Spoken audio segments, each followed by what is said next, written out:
Hello दोस्तों, मेरा नाम है सत्यम मिश्रा और आप देख रहे हैं एग्ज़ाम्स यूपी तक। एग्ज़ाम्स यूपी तक में मैं लेके आया हूँ मूल विधि में महिलाओं, बच्चों एवं अनुसूचित जाति के सदस्यों आदि को संरक्षण देने संबंधी विधिक प्रावधान नामक चैप्टर से मैं आज लेके आया हूँ 2 टॉपिक। पहला टॉपिक है लैंगिक अपराधों से बालकों का संरक्षण अधिनियम 2012। इस टॉपिक से जितने क्वेश्चन बनेंगे वो सारे क्वेश्चन लेके आया हूँ। सेकेंड टॉपिक जो लेके आया हुआ हूँ वो है किशोर न्याय अधिनियम 2015। किशोर न्याय अधिनियम 2015 इस टॉपिक से जितने क्वेश्चन बनेंगे वो टॉपिक लेके आया हूँ, वो सारे क्वेश्चन लेके आया हूँ। लगभग 25+ क्वेश्चन कंप्लीट कराने वाला हूँ मैं इस टॉपिक से, ठीक है, जो कि इम्पॉर्टेंट है यूपीएसआई के लिए। इससे कम 1 से 2 क्वेश्चन बनेंगे, ठीक है। तो वीडियो को ध्यान से देखिएगा और अंत तक देखिएगा, और अगर वीडियो अच्छा लगे तो प्लीज़ लाइक कर दीजिएगा, शेयर कर दीजिएगा अपने दोस्तों में, और चैनल को जरूर सब्सक्राइब करके बेल आइकन जरूर दबा लीजिएगा, ठीक है। जिससे नेक्स्ट पार्ट जो कि मैं लेके आऊँगा अनुसूचित जाति के सदस्यों आदि को संरक्षण देने संबंधी विधिक प्रावधान, SC ST से रिलेटेड जो भी क्वेश्चन बनेंगे वो सारे क्वेश्चन लेके आने वाला हूँ। तो इसलिए नोटिफिकेशन मिल जाए आप लोगों को, सब्सक्राइब करके बेल आइकन दबा लीजिएगा। तो चलिए शुरुआत करते हैं हमारे इस पार्ट का। लैंगिक अपराधों से बालकों का संरक्षण अधिनियम 2012 किस प्रस्ताव का परिणाम है? तो ये प्रस्ताव किसका था और कहाँ से प्रेषित किया गया था, ठीक है, किसके प्रस्ताव के कारण इसे बनाया गया, ये क्वेश्चन कह रहा है। तो ऑप्शन है सुरक्षा परिषद का मानव रक्षा उपाय हेतु ये प्रस्ताव था, या फिर सेव द चिल्ड्रन के बाल कल्याण के क्षेत्र में, या फिर यूनिसेफ की नीति पर, या संयुक्त राष्ट्र की महासभा द्वारा बालकों के अधिकार के संरक्षण प्रस्ताव से। तो option D is the right option. UN ने पेश किया था क्या, बालकों के अधिकारों के संरक्षण प्रस्ताव की संरक्षण का प्रस्ताव पेश किया था, ठीक है। तो इसे 11 दिसंबर 1992 को स्वीकार किया था, किसने, इंडिया ने, ठीक है, और सभी देशों ने। तो भारत सरकार ने जब स्वीकार किया था तब से ये बन के तैयार हुआ, कब, 2012 में, ठीक है। और इसे क्या नाम दिया गया, लैंगिक अपराध से बालकों का संरक्षण अधिनियम 2012, ठीक है। चलिए नेक्स्ट क्वेश्चन पे चलते हैं। लैंगिक अपराधों से बालकों का संरक्षण अधिनियम 2012 को राष्ट्रपति ने कब अनुमति दी थी? तो कब अनुमति दी थी, 5 जून 2012 को, या 29 नवंबर 2012 को, या 19 जून 2012, या 14 नवंबर 2012? तो कब, 19 जून 2012 को अनुमति दी थी, किसने, राष्ट्रपति ने, बनाने के लिए क्या, लैंगिक अपराध से बालकों का संरक्षण अधिनियम, ठीक है। और इसे कब लिया गया था, कब भारत सरकार ने एक्सेप्ट किया था, 11 दिसंबर 1992, ठीक है, ठीक। किसके प्रस्ताव पेश करने पे, यूएन के प्रस्ताव के पेश करने पे, यूएन में एक प्रस्ताव पेश हुआ था उस पे, ठीक है। तो ये कब बन के तैयार हुआ था, कब अनुमति मिली थी, तैयार नहीं, कब अनुमति मिली थी, तो 19 जून 2012 को, ठीक। नेक्स्ट, किसी व्यक्ति द्वारा अश्लील साहित्य के प्रयोजनों के लिए किसी प्रारूप या मीडिया में किसी बालक को कोई वस्तु दिखाना माना जाएगा। मतलब अगर अश्लीलता के लिए किसी भी बालक को यूज़ किया जाता है तो क्या माना जाएगा, लैंगिक हमला, या लैंगिक उत्पीड़न, या फिर गुरुतर लैंगिक हमला, या फिर अश्लील साहित्य के प्रयोजन के लिए बालक का उपयोग। तो ये क्या होगा, सीधे option B is the right option, लैंगिक उत्पीड़न माना जाएगा, ठीक है। ये इंपॉर्टेंट क्वेश्चन बन जाता है आप लोगों का, आ सकता है एग्जाम में, ठीक। आइए इसका डिस्क्रिप्शन देख लेते हैं। लैंगिक अपराधों से बालकों का संरक्षण अधिनियम की धारा 11(3) अश्लील प्रयोजनों के लिए किसी प्रारूप या फिर मीडिया में किसी बालक को कोई वस्तु दिखाना लैंगिक उत्पीड़न, सेक्सुअल हरासमेंट कहा जाएगा, ठीक है। क्या कहा जाएगा, सेक्सुअल हरासमेंट, किससे, किसी भी बालक को किसी भी रूप में, मीडिया या फिर प्रारूप, ठीक है, किसी भी प्रोजेक्ट के रूप में अगर, या एडवर्टीजमेंट में, तो वहाँ पे क्या दिखाया जाएगा, लैंगिक उत्पीड़न होगा उस बालक का। नेक्स्ट, लैंगिक अपराधों से बालकों का संरक्षण अधिनियम 2012 का निम्न उद्देश्य नहीं है। क्या उद्देश्य नहीं है इस लैंगिक अपराध से बालकों के संरक्षण अधिनियम 2012 का, ठीक। तो क्या उद्देश्य नहीं है, लैंगिक हमला रोकने हेतु, या फिर लैंगिक उत्पीड़न और अश्लील साहित्य रोकने हेतु, या फिर बालकों का अपराधी बनने से रोकने हेतु, या फिर डी, लैंगिक हमले से शिकार बालकों के विचारण हेतु विशेष न्यायालय का गठन। तो क्या उद्देश्य नहीं था इसका, उद्देश्य नहीं था बालकों को अपराधी बनने से रोकने के लिए, लैंगिक हमला होने के बाद में बालक जो अपराधी बन जाएंगे वो रोकना इसका उद्देश्य नहीं था, बाकी ये तीनों उद्देश्य थे, ठीक। तो इस क्वेश्चन के लिए option C is the right option, ठीक है। आइए इसका डिस्क्रिप्शन देख लेते हैं।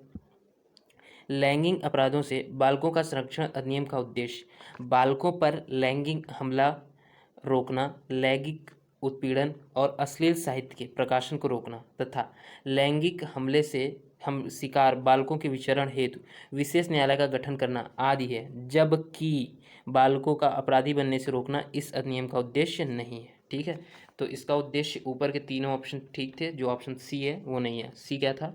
अपराधी बनने से रोकना, ये इस अधिनियम का उद्देश्य नहीं था। ठीक, नेक्स्ट, लैंगिक परितोषण में निम्न बात में नहीं आएंगे। ठीक, लैंगिक परितोषण में निम्न बात नहीं आएंगे। वो कौन कौन सी बातें हैं जो लैंगिक परितोषण में नहीं आएंगी? तो पहला, किसी बालक की जननेंद्रियों का प्रदर्शन करना, या फिर किसी बालक का उपयोग वास्तविक या नकली लैंगिक कार्यों प्रवेशन के साथ या बिना करना। ठीक है, मतलब किसी भी नकली चीज़ को यूज़ करके उसको दिखाना। ठीक, या फिर किसी बालक का अशोभनीय या अश्लील पूर्वक प्रदर्शन करना, या फिर उपयुक्त में से कोई नहीं। तो कौन सी बातें लैंगिक परितोषण में नहीं आएंगी? तो ये उपयुक्त में से कोई नहीं, ये तीन की तीनों बातें आएंगी। ठीक है, ऐसी कोई बात ही नहीं है इसमें लिखी हुई जो कि नहीं आए। तो इन तीनों ऑप्शन में से कोई ऑप्शन सही नहीं है, तो इसलिए option D is the right option. अब आइए देखते हैं इसके डिस्क्रिप्शन में कि क्या क्या बताया गया है कि लैंगिक परितोषण में आएगा। ठीक, तो लैंगिक अपराधों से बालकों का संरक्षण अधिनियम की धारा 13 के तहत लैंगिक परितोषण में निम्नलिखित सम्मिलित है। क्या क्या? किसी बालक की जननेंद्रियों का प्रदर्शन करना, ऑप्शन ए। किसी बालक का उपयोग वास्तविक या नकली लैंगिक कार्यों में करना बिना उसके प्रयोग के या फिर उसके प्रवेशन से, तो option B is the right. किसी बालक का अशोभनीय या अश्लीलतापूर्वक प्रदर्शन करवाना या करना, तो ये भी इन तीनों को लेगा। क्या इसमें आएंगे? ये किस में आएंगे? लैंगिक अपराध में के से बालकों के संरक्षण अधिनियम की धारा 13 के तहत लैंगिक परितोषण में आएंगे। किस में आएंगे? लैंगिक परितोषण। ठीक है, नेक्स्ट क्वेश्चन पे चलते हैं। किशोर न्याय बालकों की देखरेख और संरक्षण अधिनियम 2015 कब पारित हुआ था? ठीक, तो किशोर न्याय में बालकों की देखरेख और संरक्षण अधिनियम 2015 कब पारित हुआ था? कब अधिनियमित हुआ था, बन के तैयार हुआ था? तो वो कब बन के तैयार हुआ था? 1 अप्रैल 2015, 30 जनवरी 2015, 31 दिसंबर 2015, या फिर 1 मार्च 2015। तो ये कब बन के तैयार हुआ था? 31 दिसंबर 2015 को। ठीक, और ये लागू कब हुआ था? लागू कब होगा? ये 15 जनवरी 2016 को। कब? 15 जनवरी 2016 को। ठीक है, तो आइए देखते हैं इसका डिस्क्रिप्शन। किशोर न्याय बालकों की देखरेख और संरक्षण अधिनियम 31 दिसंबर 2015 को अधिनियमित हुआ था, और किशोर न्याय अधिनियम लागू 15 जनवरी 2016 को हुआ था। कब? 15 जनवरी 2016 को। तो 52 का आंसर सी और 53 का भी आंसर सी। तो अधिनियमित कब हुआ था? 31 दिसंबर 2015 को। लागू कब हुआ था? 15 जनवरी 2016 को। ठीक है, नेक्स्ट क्वेश्चन पे चलते हैं। किशोर न्याय बालकों की देखरेख संरक्षण अधिनियम 2015 लागू होता किस मामलों में है? किन मामलों में ये लागू होता है? तो वो कौन कौन से मामले हैं? किशोरों के विरोध अभियोजन में, किशोरों के किसी भी शास्ति या कारावास के दंड से संबंधित मामलों में, या फिर किशोर के साथ विधिक संघर्ष में, या उपर्युक्त सभी मामलों में। तो इन तीनों में लगेंगे क्या? किशोर न्याय बालकों की देखरेख और संरक्षण अधिनियम 2015 किशोर के विरोध अभियोजन में भी लगेगा, काम करेगा कानून इसका जो बना हुआ है। किशोरों के किसी भी शास्ति या कारावास के दंड से संबंधित मामलों में भी काम करेगा। थर्ड, किशोरों के साथ विधिक संघर्ष में भी काम करेगा। ठीक है, ये धारा एक के भाग 4 के अनुसार, ठीक, इस अधिनियम में बताया गया है कि ये तीन के तीनों लगेंगे। ठीक है, आइए इसका डिस्क्रिप्शन देखते हैं। इसका डिस्क्रिप्शन में है पहला ऑप्शन कि विधि का उल्लंघन करने वाले बालकों की गिरफ्तारी, निरोध, अभियोजन, शास्ति या कारावास, पुनर्वास, समाज में पुनः मिलाना, ये आएंगे इसके अंतर्गत। ठीक है, दूसरा, देख रेख और संरक्षा के जरूरतमंद बालकों के पुनर्वासन, दत्तक ग्रहण, समाज में पुनः मिलाने और वापसी की प्रक्रियाएं, और विनिश्चय अथवा आदेश भी है। ठीक है, तो ये दो चीज़ें हैं किसमें? बालकों के संरक्षण अधिनियम में। ठीक है, अधिनियम की धारा 1(4) में। ठीक है, चलिए नेक्स्ट क्वेश्चन पे चलते हैं। किशोर न्याय बालकों की देख रेख और संरक्षण अधिनियम का उद्देश्य है। क्या उद्देश्य है इसका? किशोरों के विकास की आवश्यकता की पूर्ति के लिए, या फिर संरक्षण एवं उपचार के लिए सर्वोत्तम हित हेतु, या फिर उपर्युक्त निर्णयन में शिशु मैत्री दृष्टिकोण अपनाने के लिए, या उपर्युक्त सभी के लिए। तो इन तीनों के लिए होगा, इन तीनों के लिए। तो उपर्युक्त सभी, ये उद्देश्य किशोर न्याय अधिनियम का उद्देश्य तीनों है: किशोर का विकास, संरक्षण, उपचार और न्याय निर्णयन। ठीक है, आइए इसका डिस्क्रिप्शन देख लेते हैं। किशोर न्याय अधिनियम के उद्देश्य निम्नलिखित हैं: किशोर के विकास की आवश्यकता की पूर्ति करना, ये भी उद्देश्य है; संरक्षण एवं उपचार के लिए तथा सर्वोत्तम हित करना, ये भी उद्देश्य है; न्याय निर्णयन में शिशु मैत्री दृष्टिकोण अपनाने के लिए प्रेरित करना, ये भी उद्देश्य है। ठीक, किसका? किशोर न्याय बालकों की देखरेख संरक्षण अधिनियम 2015। ठीक, ये लागू कब हुआ था? 16 जनवरी 2016 को। ठीक है, बन के कब तैयार हुआ था? 31 दिसंबर 2015 में। ठीक है, ये डेट याद रखिएगा, ये क्वेश्चन बन सकता है, इंपॉर्टेंट है। नेक्स्ट, किशोर न्याय बालकों की देखरेख संरक्षण अधिनियम 2015 के अधीन देखरेख और संरक्षण की आवश्यकता बताने वाले किसी बालक को निम्न में से किसके द्वारा बालक कल्याण समिति के समक्ष पेश किया जाएगा? तो किसके द्वारा? कोई पुलिस अधिकारी, कोई लोक सेवक, या फिर कोई सामाजिक कार्यकर्ता, लोकात्मा से अभिभूत कोई नागरिक, या उपर्युक्त में से कोई भी। तो इन तीनों के द्वारा ही उससे सब बालक कल्याण की समिति के समक्ष पेश किया जा सकता है। पुलिस अधिकारी भी कर सकता है, लोक सेवक भी कर सकता है, लोक सेवक मतलब सरकारी कर्मचारी कोई भी हो, और थर्ड, कोई सामाजिक कार्यकर्ता या लोकात्मा के अभिभूत कोई नागरिक, कोई भी इसके लिए बाल कल्याण की समिति के समक्ष पेश कर सकता है। ठीक है, तो option D is the right option. ये धारा 31 के भाग 1 में दिया गया है। ठीक है, नेक्स्ट, अब आइए इसका देख लेते हैं डिस्क्रिप्शन। इसके डिस्क्रिप्शन में क्या है? किशोर न्याय अधिनियम 2015 की धारा 31(1) के अनुसार देखरेख और संरक्षण के लिए जरूरतमंद किसी बालक को निम्नलिखित व्यक्ति द्वारा बालक कल्याण समिति के समक्ष पेश किया जा सकेगा। कौन कौन? पुलिस अधिकारी, लोक सेवक, ऐसी बालवध सेवाओं या किसी स्वैच्छिक या गैर सरकारी संगठन या किसी अभिकरण द्वारा जिन्हें राज्य सरकार द्वारा मान्यता दी जाए, वो भी।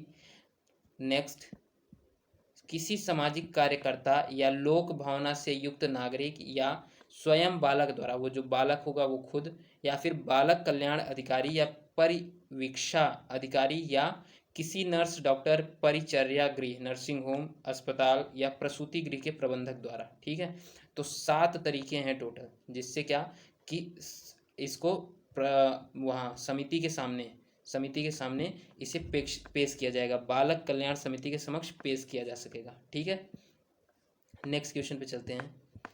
दत्तक ग्रहण परिभाषित है, दत्तक ग्रहण परिभाषित है किस धारा में? धारा 2(1) में, धारा 2(2) में, या धारा 2(3) में, धारा 2(4) में।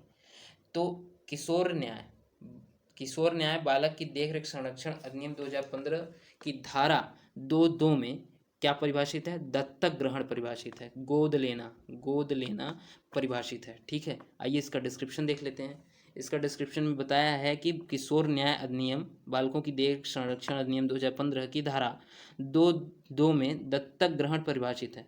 इसके अनुसार यह ऐसी प्रक्रिया है जिसके माध्यम से दत्तक बालक को उसके जैविक माता पिता से स्थायी रूप से अलग कर दिया गया है, और वह अपने दत्तक माता पिता का ऐसे सभी अधिकारों, विशेषाधिकारों व दत्तर दायित्वों सहित जो किसी वैध बालक से जुड़े हों, जैविक बालक बन जाता है। ठीक है, नेक्स्ट, भीख मांगना परिभाषित है। ये क्वेश्चन आपके एग्जाम में जरूर आ सकता है। ठीक है, अगर शिफ्ट वाइज होगा तो किसी न किसी भाग में आ जाएगा।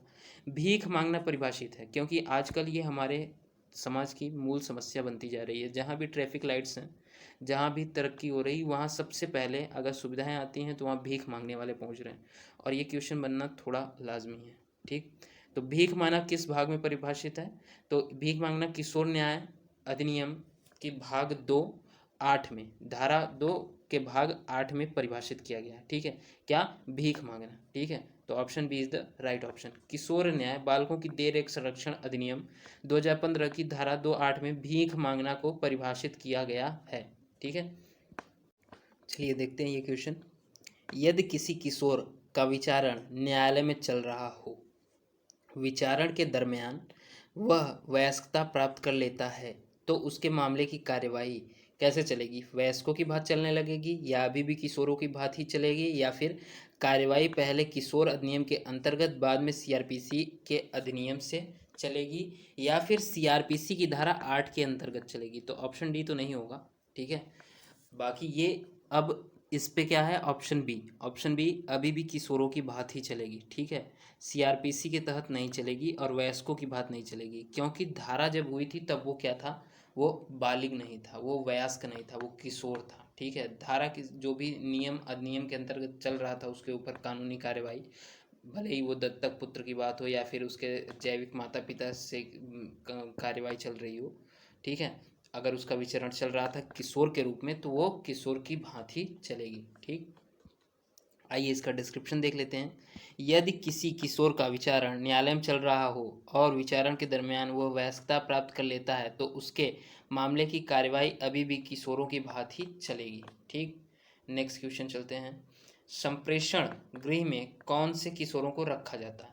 तो विधि के अंतर्गत दंडपाय किशोरों को, या विधि विरोधी किशोरों को जिनके विरुद्ध जांच लंबित है, या फिर किसी भी अपराध के लिए सिद्ध दोष किशोर को, या ऐसे किशोरों को जिनको देखरेख की आवश्यकता है? तो किसे? विधि विरोधी किशोरों को जिनके विरुद्ध जांच लंबित चल रही हो उन्हें क्या किया जाएगा, उन्हें संप्रेषण गृह में रखा जाएगा, ठीक है। तो जो विधि के विरोधी किशोरों को, ठीक है, जिनकी जांच लंबित है उन्हें ही संप्रेषण गृह में रखा जाएगा। आइए इसका डिस्क्रिप्शन देख लेते हैं।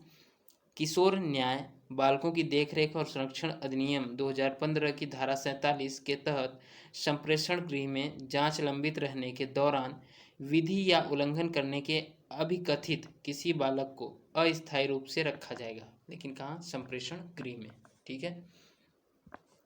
आइए नेक्स्ट क्वेश्चन चलते हैं।